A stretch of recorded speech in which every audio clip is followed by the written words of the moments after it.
Bendito seas, oh Dios Altísimo. Tomen asiento, hermanos.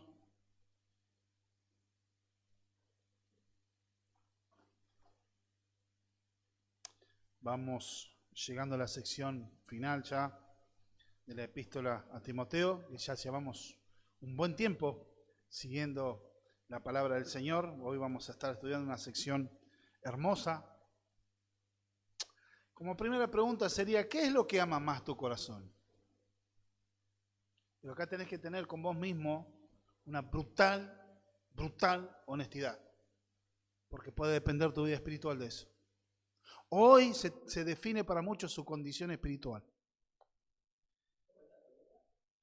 ¿Qué es lo que ama tu corazón?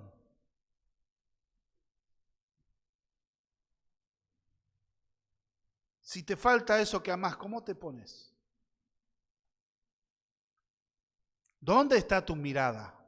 Son preguntas que vamos viendo a través de la palabra. Pablo está haciendo un llamado y vamos a orar para que Dios nos hable por su palabra. Abran sus Biblias, primera carta a Timoteo, capítulo 6. Vamos a estar viendo el pasaje desde el versículo 6 al 10, pero vamos a leer algo para tener el contexto, ¿sí? Vamos a orar. Amado Padre Celestial, en esta hora, Padre, oramos ante ti para que tú prepares nuestros oídos, nuestros corazones y nuestras mentes para que tú nos hables. Queremos tener esta actitud reverente ante tu presencia, porque tú nos vas a hablar por medio de la exposición de tu palabra. Señor, que tu Santo Espíritu, por favor, sea obrando en los corazones, trayendo luz, entendimiento, comprensión, convicción a las vidas, Señor. Oramos en esta mañana para que tu gracia sea derramada y que tu Espíritu Santo nos guíe.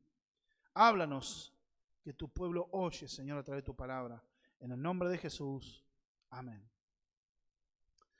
Una cuestión es ver amores, porque Pablo está advirtiendo acá, y vamos a leer para tener el contexto, capítulo 6 de 1 Timoteo, verso 13 en adelante. Si alguno enseña otra cosa y no se conforma a las sanas palabras de nuestro Señor Jesucristo y a la doctrina que es conforme a la piedad, está envanecido.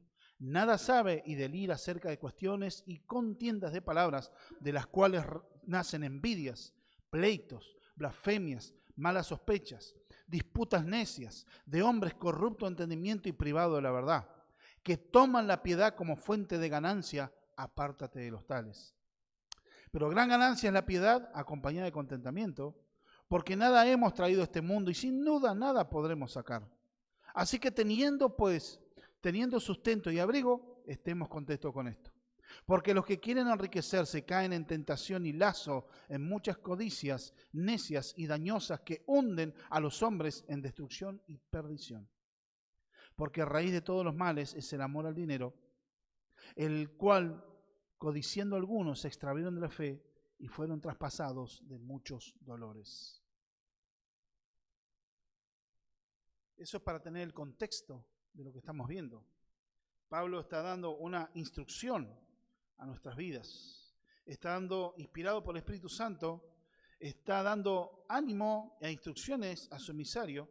Le está dando pistas para reconocer a los falsos maestros. Aparte, fíjense que ya es un énfasis. Por eso a veces preguntamos, como la hermana ayer estuvieron compartiendo Tito, donde estaban hablando de la necesidad de la sana doctrina. Y la sana doctrina es necesaria. A veces no tenemos idea del alcance que tiene la enseñanza errónea y la destrucción que puede hacer en el alma de las personas.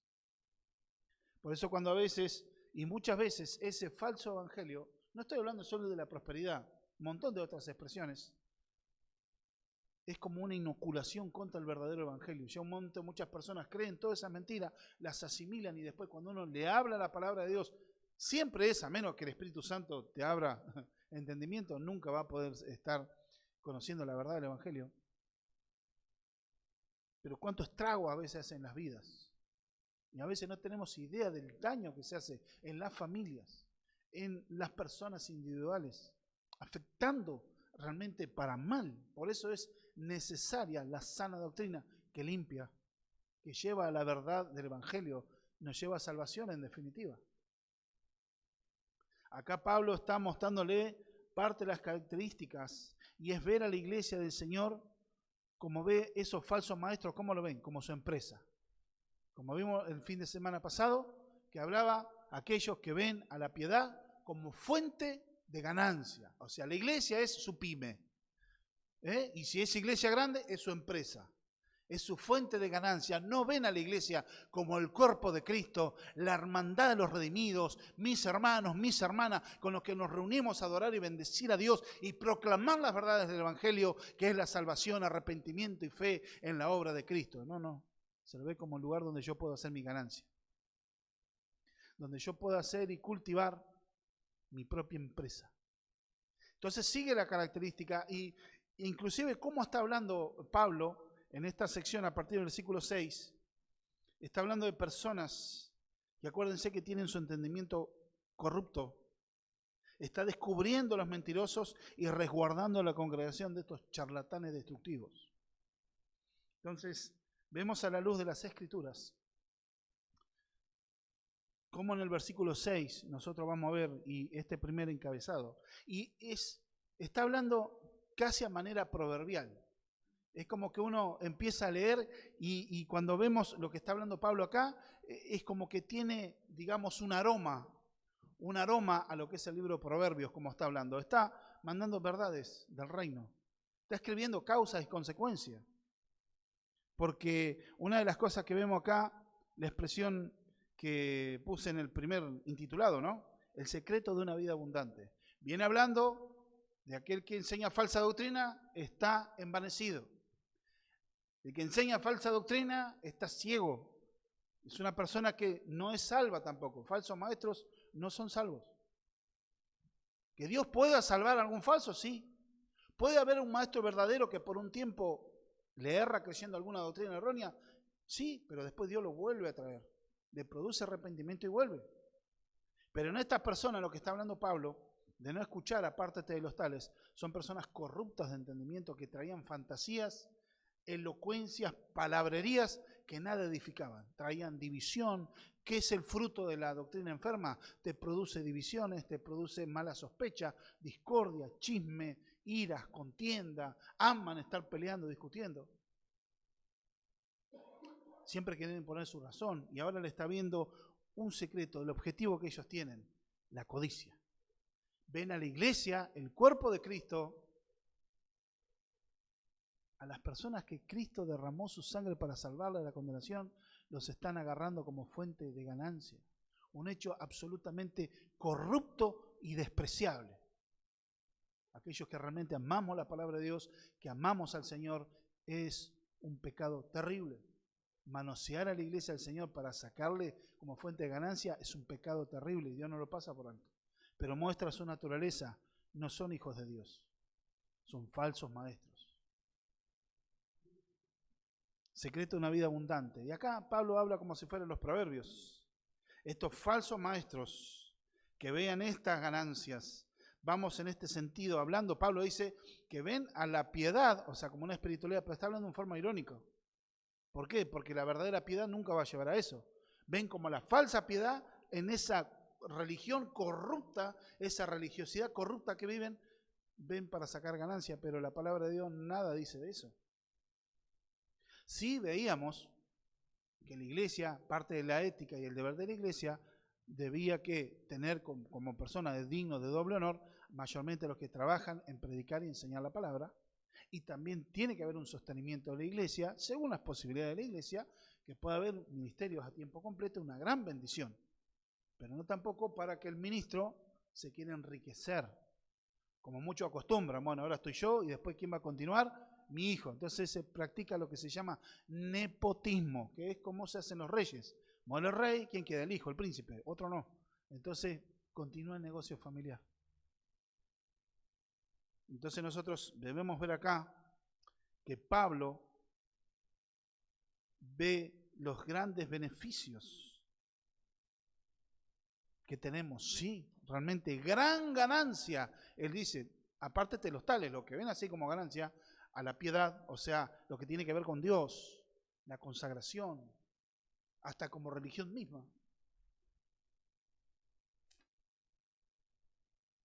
Pero gran ganancia es, o sea, hablando en sentido irónico, pero realmente hay gran ganancia. Dice la Escritura, pero gran ganancia es la piedad, acompañada ¿de qué? De contentamiento. Tenemos grandes beneficios en el Evangelio. La verdadera espiritualidad trae consigo grandes beneficios para los hijos de Dios, aunque no como piensan muchos.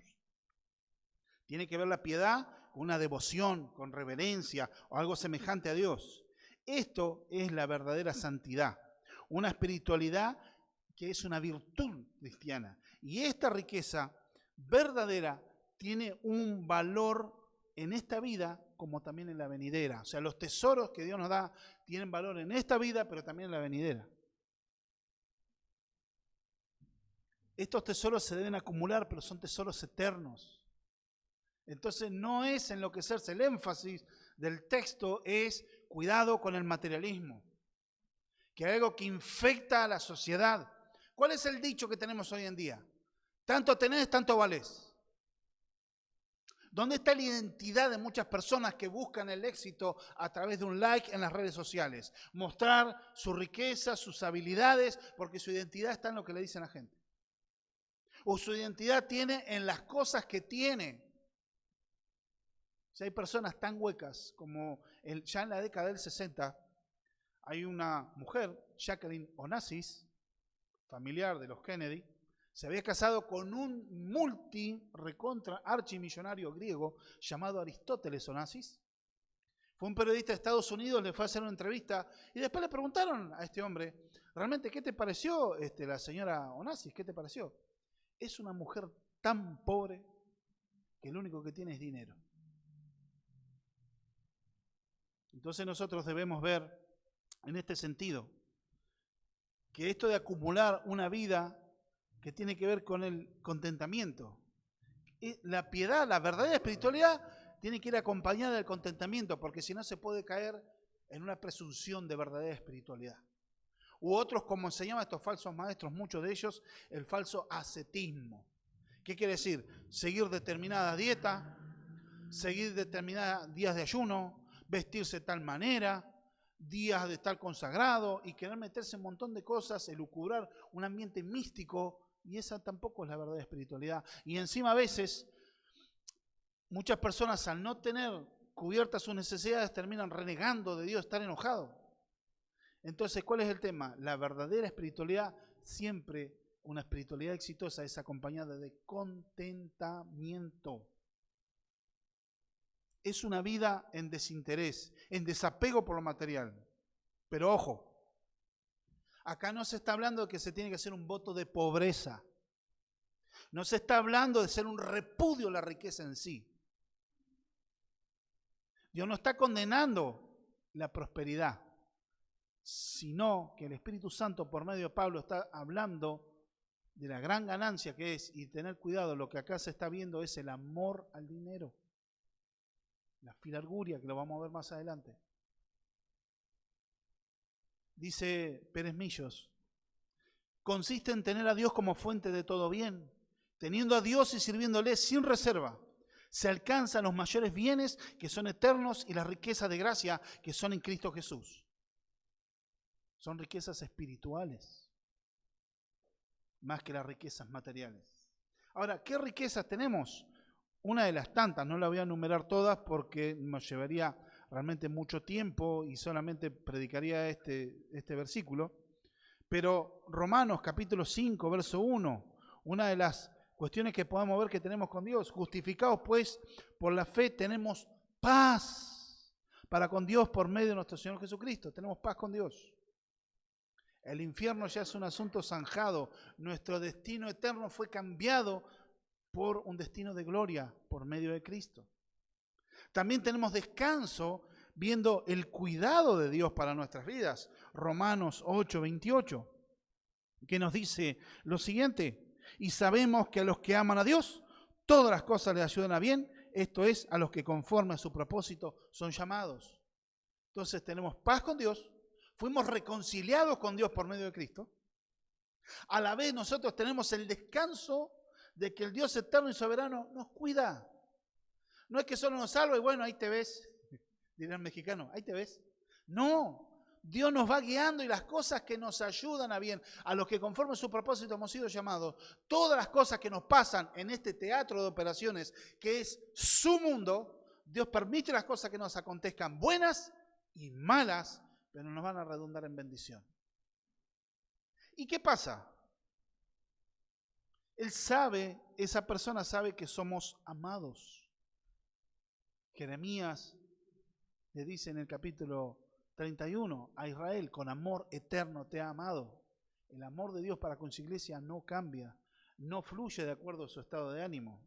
Sí, Dios administra disciplina por el amor que tiene cuando su iglesia comienza a errar el camino. Cuando comienza a pecar, Dios lo instruye. Y en la disciplina, y aún en la disciplina, que al principio es amarga, pero trae fruto apacible, está la contención de Dios, el cuidado de Dios también ahí. Uno sabe que es amado. Y aunque es necesario que en la vida de consagración, o sea, la vida de piedad, debemos estar con este compañero inseparable, el contentamiento. Es la actitud de sentirse satisfecho. ¿Sabe que la palabra contentamiento, la palabra griega, tiene que ver con la autosuficiencia? Pero no está hablando de ser autosuficiente, bueno, yo dependo de mí mismo nada más. Como hoy en muchos lados se enseña, sos un guerrero, sos un príncipe, sos un vencedor, un valiente, entonces vos no necesitas de nadie, sos suficiente. No está hablando de ese sistema mundano, aunque le pongan versículos bíblicos. Porque todo fomenta la independencia y la soberbia e inflar el ego del ser humano. Pero cuando vienen las circunstancias, las cosas no salen bien, muchos se terminan cayendo a pedazos. Porque esa falsa teología que enaltece al hombre y humaniza a Dios termina quemándose como hojarasca. Porque el verdadero cristiano también sabe sufrir. Y no se extraña. Pero aquí la palabra contentamiento es una actitud de sentirse satisfecho con Dios. Es la actitud, es la palabra que en sí significa estar autosatisfecho, que no busca como objetivo el materialismo, que está contento con todo lo que tiene. ¿Por qué? Vemos acá, por ejemplo, la carta a los Filipenses, capítulo 4, verso 11. El apóstol Pablo, que estaba en la cárcel, atado 24 horas al día a un soldado que lo custodiaba, estaba en un lugar que la iglesia le podía pagar alquiler, gracias a Dios en ese primer encarcelamiento, no estaba en una mazmorra, pero estaba en la cárcel, no podía salir, no podía hacer nada, y él estaba con gozo en el corazón. Le dice a los hermanos, lo que me ha acontecido a mí, me habían redundado en beneficio del evangelio. No se pongan tristes, hermanos. ¿Saben qué pasa? A causa del testimonio de verme acá en cadenas. ¿Qué hizo la iglesia? Muchos que estaban apocados en la iglesia de Roma, temerosos por la persecución del imperio, sin embargo tomaron valor y salieron a predicar. Y a la verdad que algunos predican para añadir dolores a mí. Otros predican sinceramente a Cristo y otros para hacerme más daño. Pero con todo, el evangelio es predicado. Eso es lo importante, hermano. ¿Cuál es la resolución de él que está contento? Como dice Pablo a los Filipenses, para mí el vivir Cristo, morir ganancia. A la verdad yo quiero estar con el Señor porque me resulta muchísimo mejor, pero todavía es necesario que esté con ustedes por causa de ustedes, hermanos, que sean edificados. Así que por un tiempo yo me voy a quedar más acá todavía. ¿Cuál es la actitud de Pablo en el capítulo 4, verso 11? No lo digo porque tenga escasez, pues he aprendido a contentarme cualquiera sea mi situación. Aprendió a contentarse en cualquiera fuera su situación. El verso 12, sé vivir humildemente y sé tener abundancia. En todo y por todo estoy enseñado, así que para estar saciado como para tener hambre, así para tener abundancia como para padecer necesidad. Todo lo puedo en Cristo porque Él me fortalece. Ese es el secreto. ¿Y saben cómo se desarrolla también? En esta actitud. Es una satisfacción cristocéntrica, no satisfecho en mí mismo. Eso es el egocentrismo pecaminoso. No, es saber de que en Dios estamos completos. Tenemos todas las necesidades, aunque a veces tenga necesidad económica o a veces afectiva, pero Dios es tu todo. Entonces te hace vivir una vida. ¿Qué pasa? ¿Por qué muchas veces muchos creyentes reniegan de su situación? Y viven enojados y porque no hacen lo que a nuestros ojos quizá debería ser.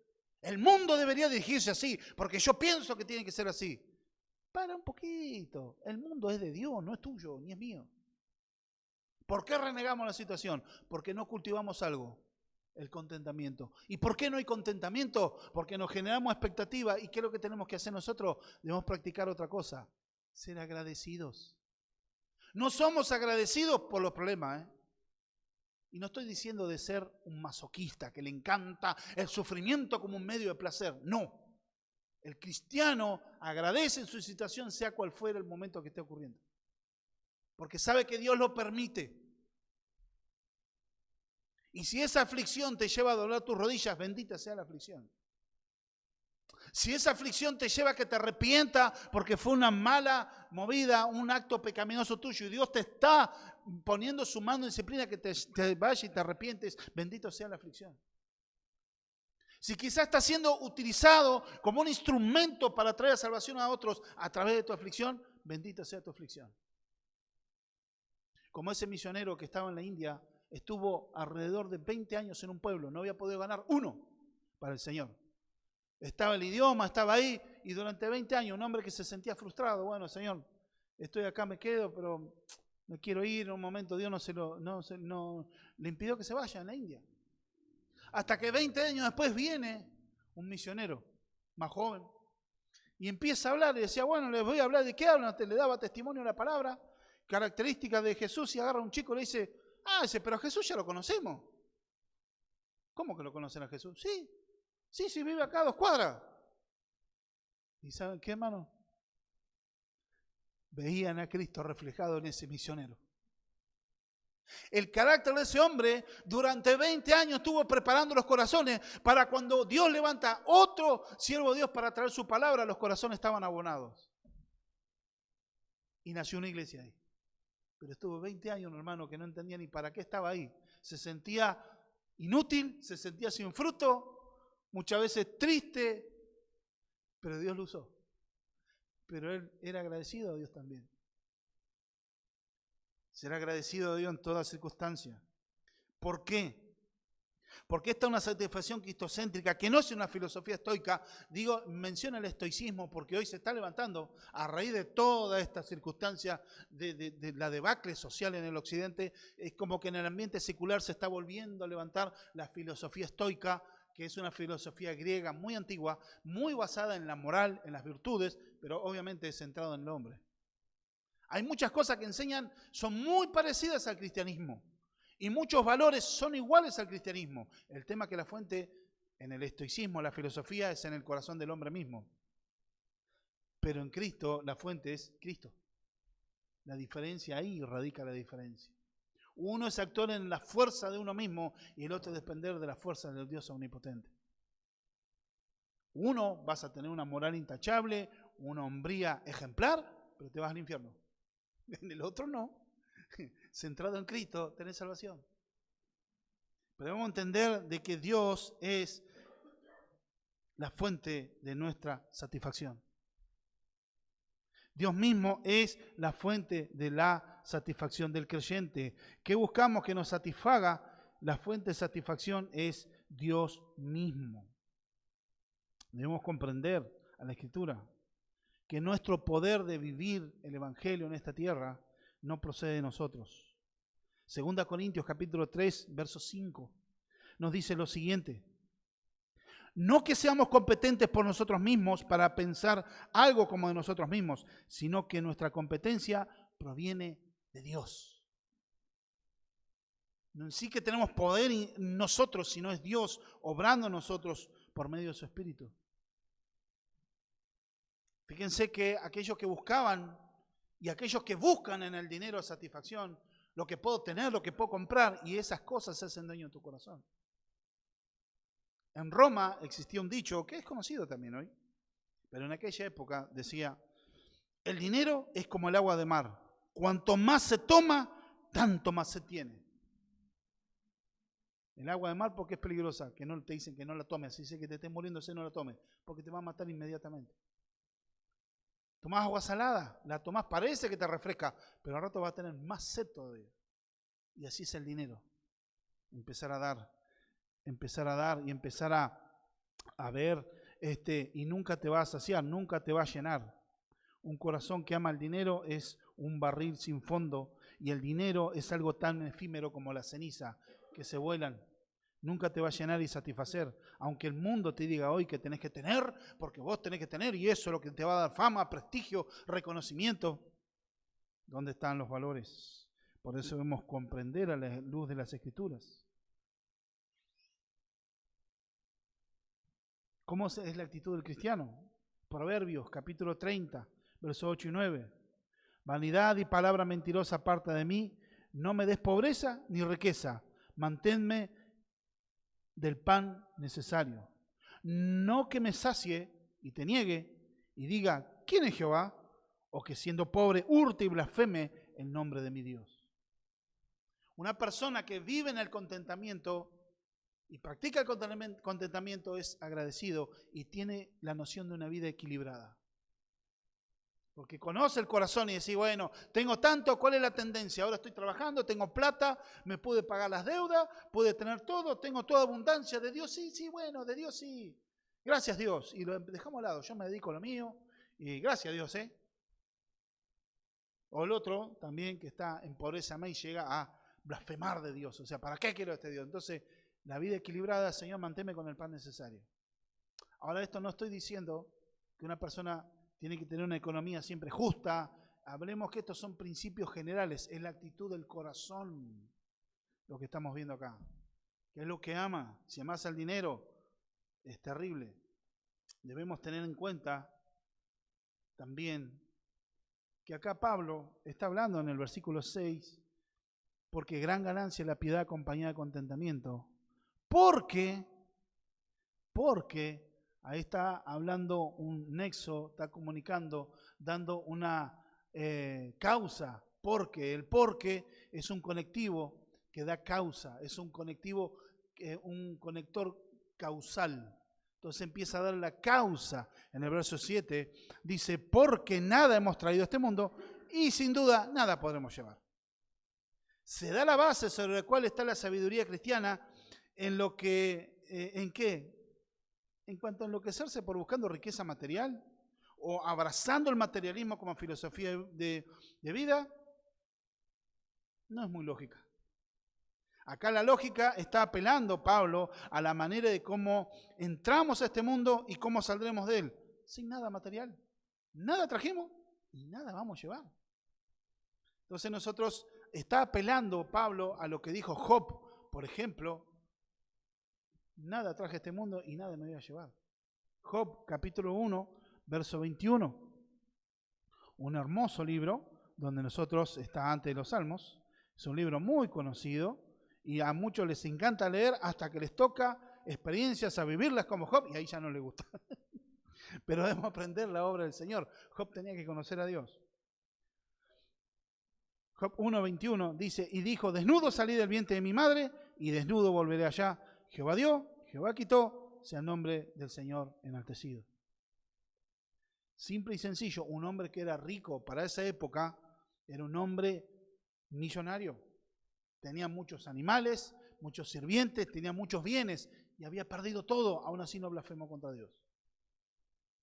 Reconoció la realidad, nada traje y nada me voy a llevar. Muchos se enloquecen buscando lo material. También vemos en el libro de Eclesiastés, capítulo 5, verso 15, dice lo mismo el autor de Eclesiastés. Como salió del vientre de su madre, desnudo, así vuelve yéndose el tal como vino, y nada tiene de su trabajo para llevar en su mano. Un hijo de Dios está motivado a servirle y seguirle y honrarle a Dios porque por el amor. Pablo, en su carta a los Gálatas, capítulo 2, verso 20, dice que está juntamente crucificado con Cristo. Y ya no vivo yo, sino que Cristo en mí. Y lo que vivo, ¿lo vivo qué? Por la fe, en amor de aquel que me amó y se dio a sí mismo por mí. ¿Qué es lo que hacía Pablo? ¿El miedo al infierno o su pasado fariseo? No, el amor a Cristo. Lo que lo movía era su pasión por él. no era movido por las riquezas. Entonces era un hombre incorruptible. Y eso es un hombre peligroso para el reino de las tinieblas. Una persona que no la podés corromper, que no podés llevarlo al pecado, arrastrarlo a los deleites temporales del pecado, tener sed por la riqueza, la fama y el reconocimiento, es un hombre peligroso para las tinieblas. Una iglesia peligrosa para las tinieblas, una iglesia que no se deja doblegar por el sentimiento materialista, el sentimiento de amor hacia el dinero, la adoración a las riquezas, que es un altar pagano. Reza un dicho español: en la mortaja no hay bolsillo. Tanto millonario y algunos, va a ser el más rico del cementerio, nada más. Algunos hoy en día hasta se ponen con ataúdes de oro.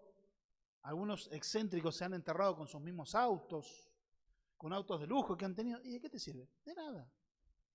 Ahí queda.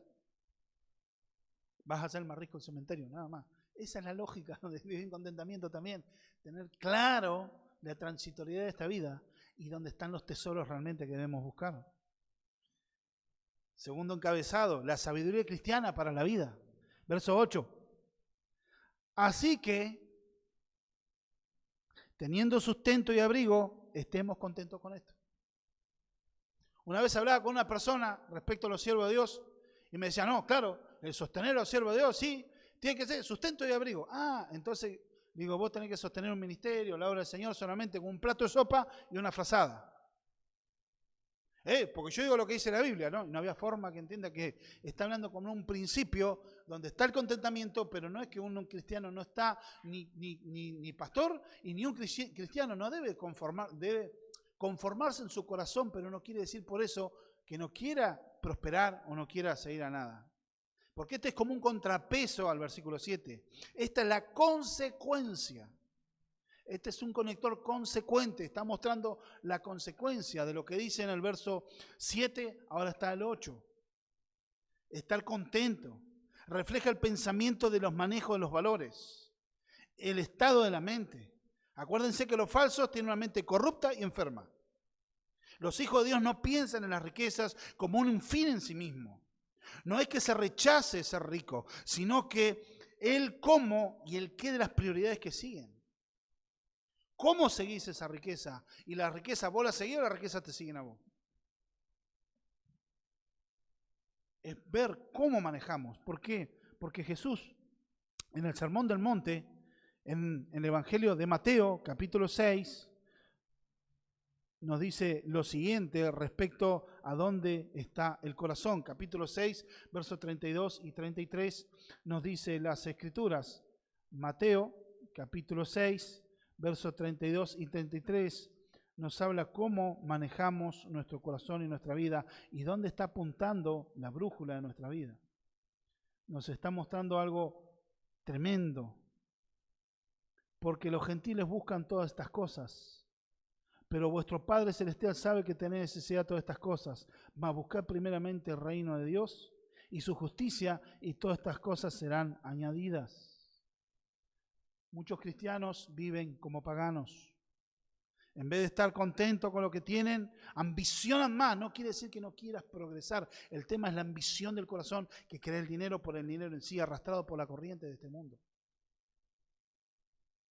Por eso el creyente que está satisfecho de Dios, teniendo todo lo necesario, o sea, todas sus necesidades cubiertas, cuando habla el texto, teniendo sustento y abrigo, está hablando de sustento en comida, el abrigo tiene que ver con la ropa, un techo, un lugar donde resguardarse, está hablando de todas las necesidades cubiertas. Ya teniendo todas las necesidades cubiertas, tenés que estar agradecido. Y si Dios te da más, te da sabiduría y capacidad para multiplicarlo para la gloria de su nombre, amén. Pero teniendo ahí ya tiene que haber contentamiento, un secreto de la vida, para no vivir en el afán y la ansiedad de este mundo. Como Jesús le dice, ustedes no hagan como los gentiles, que viven afanados por qué comeremos, qué beberemos, qué vestiremos. Por eso debe buscar satisfacción en Dios. Debe estar en paz, sentirse satisfecho. Estas a su vez son cosas necesarias para vivir en esta tierra. Un cristiano no se despega o vive fuera de la realidad terrenal. Un cristiano no dice, no, yo acá No sos un ente que está flotando.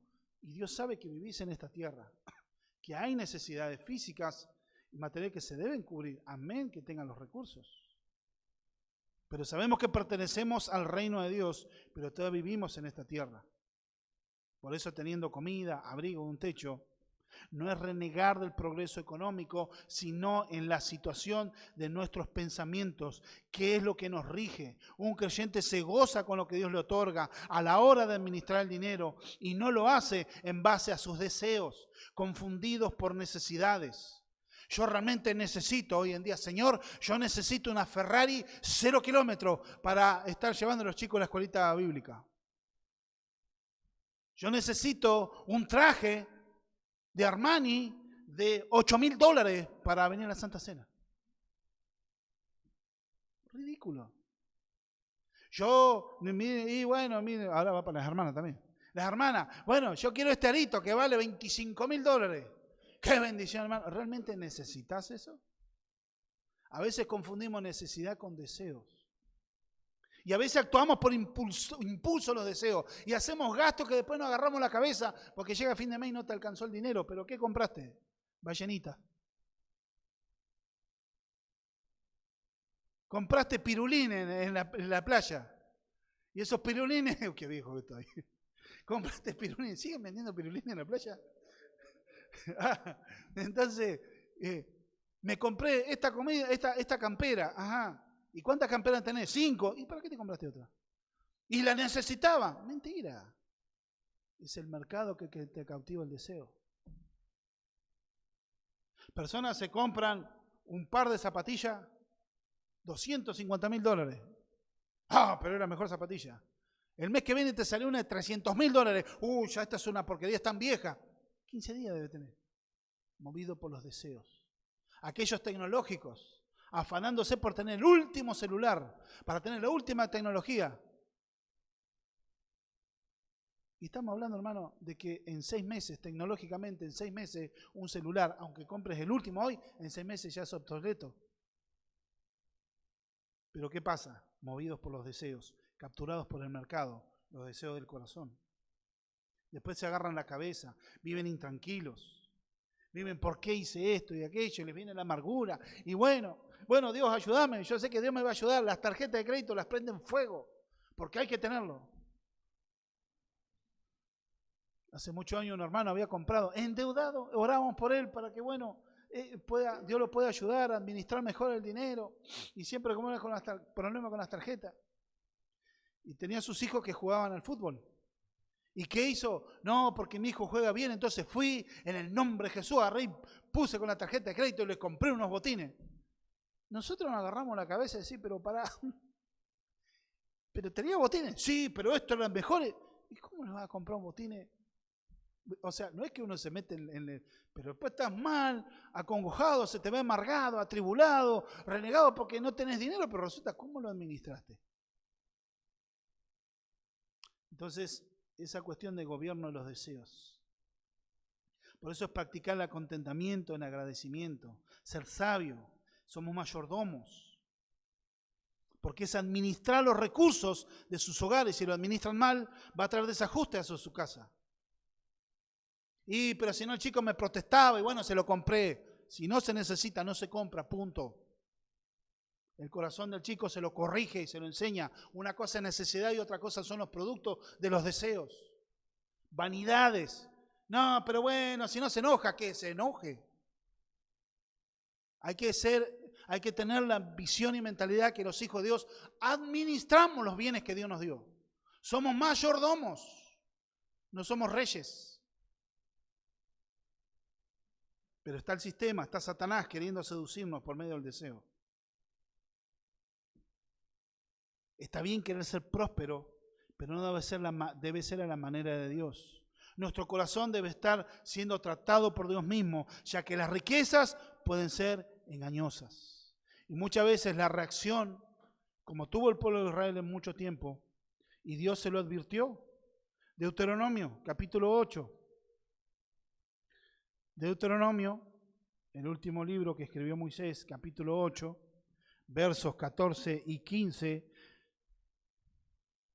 Dios le había traído, vas a entrar a la tierra prometida, y después le dice el verso 14, y que tengas cuidado de que no se enorgullezca tu corazón y te olvides de Jehová tu Dios, que te sacó de la tierra de Egipto, de casa de servidumbre, que te hizo caminar por el desierto grande y espantoso, lleno de serpientes ardientes y de escorpiones y de sed, donde no había agua, y te sacó agua de la roca del pedernal.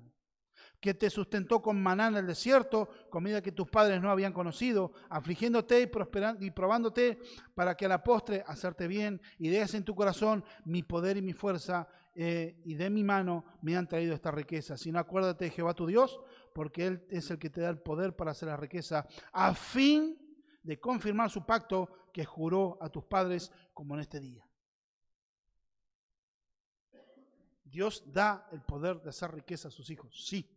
Dios da los recursos y Dios da sabiduría, forma de administrar. ¿Y cómo un creyente puede adquirir sabiduría para administrar el dinero? Lea Proverbios, lea Deuteronomio. Fíjese en las Escrituras, hay sabiduría de Dios en la administración. Y bueno, lo voy a hacer igual, lo compro, porque hoy tengo ganas de comer un lechón. Yo tenía a mi suegro, decía, bueno, agarraba. Mi suegro en una época ganaba re bien. Ganaba re bien. Pero un día, ¿qué pasa? Ganaba en aquella época donde el sueldo, él hacía hora extra, tenía muy buen trabajo, y haciendo hora extra, cuando el sueldo mínimo en aquella época era 600 pesos, él ganaba 3.000. Pero un día quería comer lechón, comía un lechón. Otro día asado y así. Terminó su vida. ¿Y qué terminó económicamente teniendo? Nada. ¿Por qué? Porque no administró. Vivía después sacando préstamo para pagar un préstamo del otro préstamo.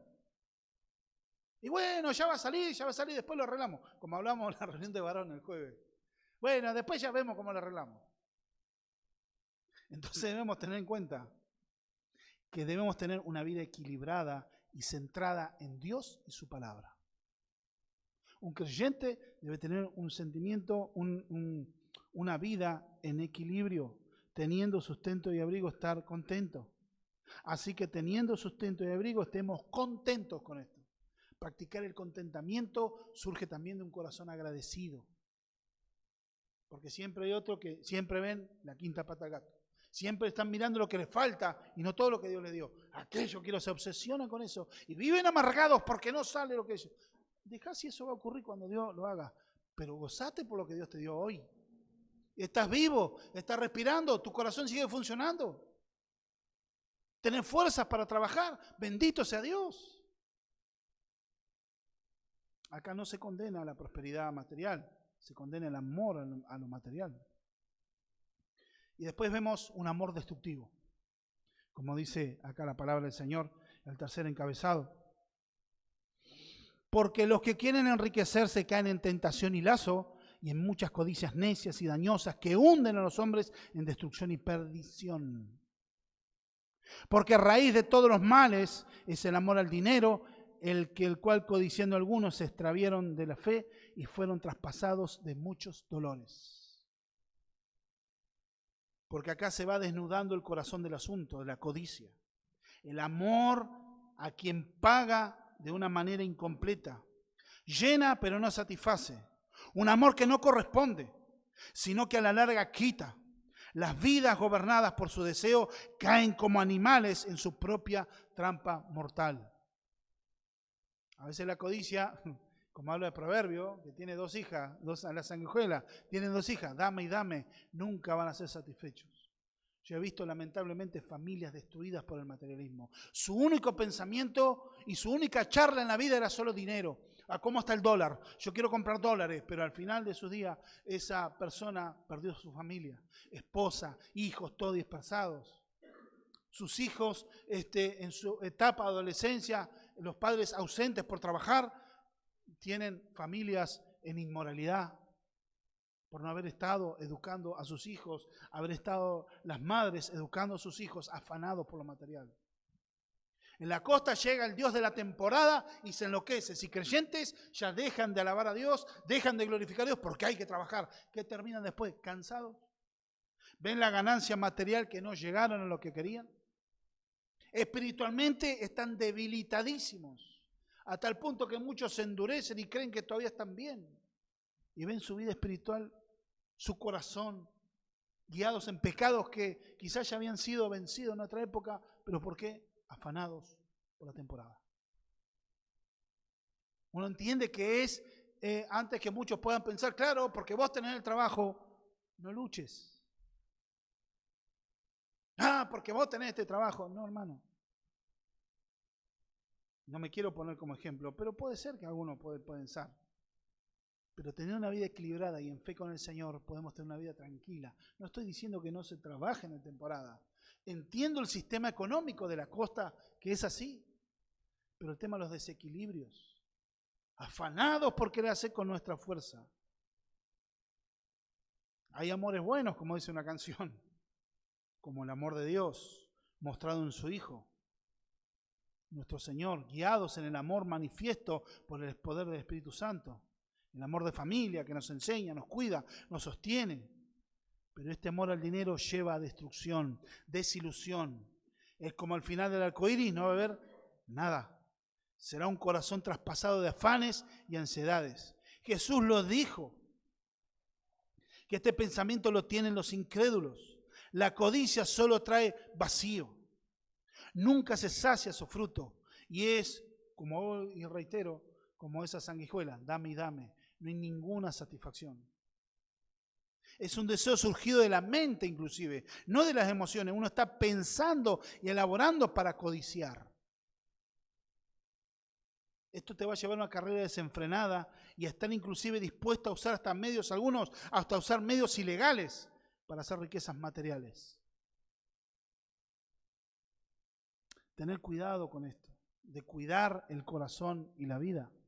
Muchos cristianos, no estoy diciendo que van a hacer cosas ilegales en sí, pero relegan tiempo de oración, tiempo de búsqueda, se congregan mucho menos o dejan de congregarse. ¿Por qué? Por la temporada. Y después, por eso cuesta mucho en la iglesia de la costa tener un trabajo sostenido, porque a la vez que puede tomarse bien y puede ser una bendición, en la mayoría de los casos se termina volviendo todo para atrás y es volver a comenzar en el año. Una bendición, un gozo, sí, pero el tema es que muchos no alcanzan a despegar porque vuelven a morder, vuelven a pisar el mismo palito. ¿Qué dice la Escritura? Deuteronomio 7:25. Las esculturas de sus dioses quemarás en el fuego. No codiciarás plata ni oro de ellas para tomarlo para ti, para que no tropieces en ellos, pues es abominación a Jehová tu Dios. Hablaba de ídolos, falsos dioses. ¿Pero qué habla? No codiciarás. La codicia es terrible, es un apetito desmedido para tener y anhelar en el corazón. Jesús en el Sermón del Monte que habla de no codiciar inclusive la mujer de tu prójimo. Que si codiciaste a la mujer en tu corazón, para Dios ya adulteraste con ella. Así está hablando en la codicia de lo material, porque a veces son pecados respetables. Puedo venir muy bien vestido, bañadito, perfumadito, y decir gloria a Dios, aleluya, y cantarme todos los himnos y venirme a todas las reuniones, pero en mi corazón hay codicia. Es un pecado respetable, se le llama, porque nadie lo ve. Es un asunto del corazón. Hay avaricia. Estos se hunden trayendo una gran pérdida, trayendo perdición a sus vidas. Colosenses 3:5 dice, haced morir lo terrenal, pues lo terrenal en vosotros, fornicación, impureza, pasiones desordenadas, malos deseos y avaricia, que es idolatría. ¿Qué es un ídolo? Todo aquello que me aparta de Cristo en mi corazón. No es lo que muchos ven, la avaricia está dentro. A ver, ¿qué prefiero? ¿Trabajar más horas, tener más plata o congregarme? ¿Prefiero tener más horas de trabajo porque yo quiero el dinero? ¿Me rige el deseo por el dinero o el deseo por Cristo? ¿Tengo paz y regocijo en Dios aún en medio de estar ajustado en escasez económica?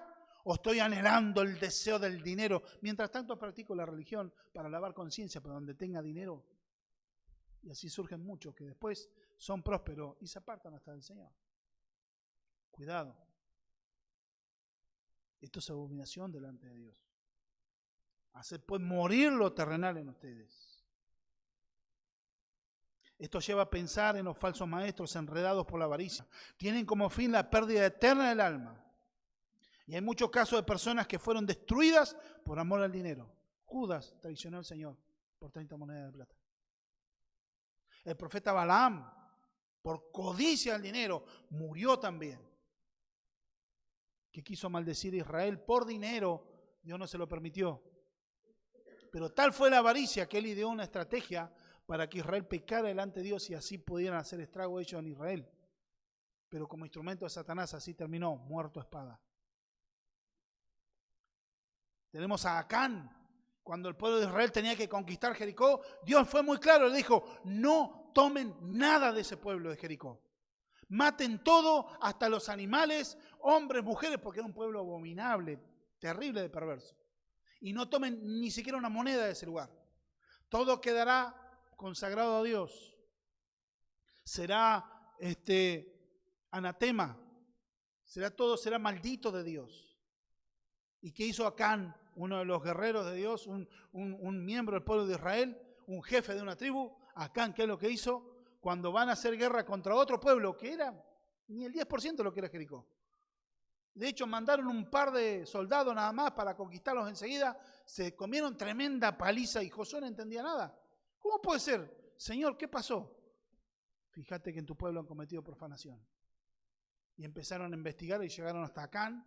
Y fueron hasta la tienda de Acán, donde sacaron de abajo del piso de su tienda, de la alfombra, donde había piezas de oro y una tela que había en ese lugar que dice, la codicié en mi corazón y la quise. ¿Cómo Dios tuvo que exterminar eso? Acán y su familia tuvieron que ser apedreados hasta la muerte para erradicar el mal y el pecado que había en Israel, y ahí Dios le dio victoria. Pero fue destruido por la codicia. Fíjense que Pedro habla a un hombre, Simón el mago, un hombre que engatusaba gente, fascinaba a la gente, pero Simón, cuando había creído al principio, dice la palabra, se declaraba creyente, cristiano, pero cuando vio que los apóstoles imponían las manos y la gente recibía el Espíritu Santo, le dijo, bueno, tomen plata acá para que ustedes me den este poder, ¿cuánto dinero quieren? Y la respuesta de Pedro fue muy amorosa, perece tú y tu dinero, porque has pensado que el poder de Dios se obtiene por dinero. Más vale arrepentirte, si quizá Dios te perdone, porque veo en qué prisión de hiel y amargura estás. Un corazón gobernado por la amargura. La hiel es algo muy amargo y en prisiones de amargura creyendo tener con dinero. La gracia no se consigue con dinero. Fue pagada en la cruz del Calvario con la sangre de Cristo. Esto es aprovechado por Satanás para tender trampas y prender moralmente a las personas que caigan presos sus deseos, que los engañan al querer vivir una forma independiente de Dios. Porque ser guiado por la avaricia, por el dinero, te vivís en una forma pecaminosa porque te hace vivir fuera de los límites de Dios. Empezás a relegar a Dios primero en tu corazón, después se manifiesta en tu vida. Y en el verso 10 nos termina diciendo, inclusive son codicias necias, sin entendimiento, sin lógica, que son dañosas, que hunden a los hombres, que mandan abajo. Viene la palabra bautizo, que tiene que ver con son llevados como al fondo del mar, presos. Porque, ahí está dando la causal, está dando ahí una causal. La raíz de todos los males es el amor al dinero. Ahí está hablando el énfasis del texto. Ese amor que destruye. En los falsos ministros se evidencia y creyentes tienen que ver, y si hay esto en tu corazón, tenés que arrepentirte. No es la única raíz, pero sí una de las raíces. Así como la raíz de todo lo bueno, la piedad acompañada del contentamiento, aunque esta no es la única raíz de lo malo, o como principio de lo malo, habla del amor al dinero. La palabra es filarguria, literalmente traducido amor a la plata. Está siempre acompañada por la avaricia, por la codicia. Por eso es tan destructivo y por eso Jesús enseñó en los principios del reino, en el Sermón del Monte, en el capítulo 6 de Mateo, enseña lo siguiente, en el capítulo 6, verso 19 al 21, dice lo siguiente: No os hagáis tesoros en la tierra donde la polilla y el orín corrompen y donde ladrones minan y hurtan, sino haceos tesoros en el cielo donde ni la polilla ni el orín corrompen y donde ladrones no minan ni hurtan. Porque donde está vuestro tesoro, allí estará también vuestro corazón. ¿Qué es lo que ama tu corazón? Por eso la pregunta al principio. ¿Qué es lo que ama tu corazón y tu alma? ¿Qué es lo que anhela respecto al dinero y Dios? Actuar en este sistema de pensamiento es actuar en los principios humanos y diabólicos, dejando de lado a Dios en el corazón. Primero estará el dinero como los gentiles y caemos en las redes del afán y la ansiedad, de las enfermedades de la avaricia. Y cristianos se ven divididos en sus corazones y en sus mentes que no están claras. Como dice Mateo 6:24, no se puede servir a dos señores. O servimos a Dios o servimos las riquezas. Porque o se ama uno y se va a menospreciar el otro. No podés estar dividido, hermano, en esta mañana, hermana. Debemos tener en cuenta que somos siervos del Dios viviente, hijos del Dios viviente. Estos asimismo se ocasionan daños terribles que apartan de la fe. Y ahora está la tristeza para ser un instrumento para que pueda ser, Dios quiere, un arrepentimiento en tu vida, como 2 Corintios 7:10. Estoy, hermano, felicitaba a Pablo de que los haya entristecido, pero con la tristeza que produce el Dios, que lleva al arrepentimiento, que produce vida. Pero no es la tristeza del mundo que trae tan solo remordimiento. ¿Y qué produce? Muerte. Judas estuvo triste al darse cuenta que vendió al Señor, pero él tuvo remordimiento. ¿Cuál fue su fin? Se ahorcó y se fue al infierno. Pedro fue inundado por la tristeza del Señor, porque después se arrepintió y Dios lo restauró. Los dos habían pecado. Es más, Pedro quizá había sido peor que Judas todavía. Pero ven la gracia redentora como es la fe salvífica. De no ser así, así como Judas fue atrapado en ese remordimiento, trajo una destrucción total para él. Pero los que esperan en Dios tendrán misericordias. Aunque deban sufrir las consecuencias, Pablo condena el amor al dinero, no al dinero mismo. Este en sí no es bueno ni es malo. El tema es cómo actuamos frente a él. Para los apóstatas, el oro sustituyó a Dios y los tormentos eternos del infierno serán su recompensa, como dice un dicho, decía Spurgeon. Aquel que sirve a Dios por dinero tendrá el infierno por recompensa. El ser próspero bajo los principios del reino es una bendición. Dios promueve el trabajo esforzado, disfrutar del resultado de los bienes del trabajo. Ser próspero trae consigo mayor responsabilidad. Hay más preocupación quizá también, pero no hay problema con eso. Es tener claro quién es Dios sobre nosotros, a quien servimos y amamos. El dinero debe ser un siervo tuyo que te haga caso. No debe ser, no uno ser el siervo del dinero. Ahí está la diferencia. El dinero debe ser nuestro esclavo, que haga lo que nosotros decimos que hace. Debemos emplear mayordomía, sabiduría. Por eso también está el don de liberalidad. Al dar con liberalidad, tener bendición y riqueza material para poder bendecir la obra del Señor, para poder bendecir a su familia, disfrutar del fruto del trabajo. Cuán gozo habla Proverbio aquel hombre que puede disfrutar y puede comer de su pan y tomar de su vino, fruto de su trabajo, una tremenda bendición. Que seas próspero y rico. Abraham fue un hombre riquísimo, Job fue riquísimo, David, Salomón fueron hombres ricos. José de Arimatea era un hombre rico, por eso le cedió la tumba a Jesús. Es una bendición los ricos en la iglesia del Señor. El tema es entender quién es el dueño del oro y la plata. ¿Y a quién servimos? Un hombre que era una estrella del deporte en el siglo XIX en Inglaterra, de apellido Studd. Era un deporte que acá no lo vemos, o sea, es muy raro, que se llama cricket. Y ese deporte estaba en el siglo XIX. Después de su conversión, este hombre joven decidió abrazar la obra misionera y donó casi toda su fortuna y junto con su esposa se embarcaron al servicio del Señor. Era un dinero muy considerable, más o menos su fortuna, hasta lo que podía contar, pero después fue mucho más, porque no tenía mucha idea. Más o menos eran más de 29.000 libras esterlinas. Estoy hablando del siglo XIX, eran Era mucho dinero. Pero le dio todo, es más, dio a distintas fundaciones para que se fundaran institutos bíblicos, dio a las misiones, incluso dio para su casamiento, y su esposa, para no ser menos, en ese momento su futura esposa, también dio todo para la obra del Señor. Y los dos se embarcaron a servir al Señor. Una vida que estaba en contentamiento. Si bien esto no es un ejemplo para todos, pero sí es la actitud del corazón ante el dinero. ¿Cómo lo vemos y cómo tratamos? ¿Es un señor cruel el dinero o un siervo útil y obediente? Acá vemos de cuidarnos el amor al dinero, las codicias. Ese es el centro del mensaje del sermón. Y debemos llegar en este sentido como preguntas de aplicación. Esta es una lectura de sabiduría, casi como proverbial que hace Pablo. ¿Cuál es tu apreciación sobre el dinero? ¿Cómo lo ves en la escala de tus valores?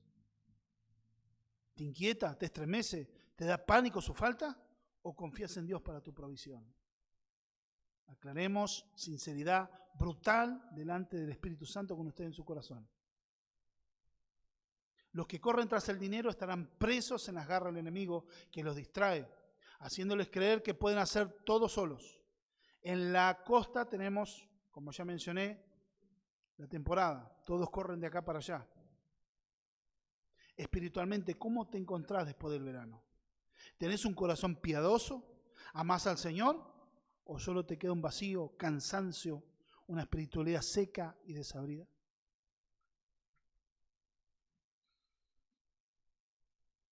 Este sí es un aliento.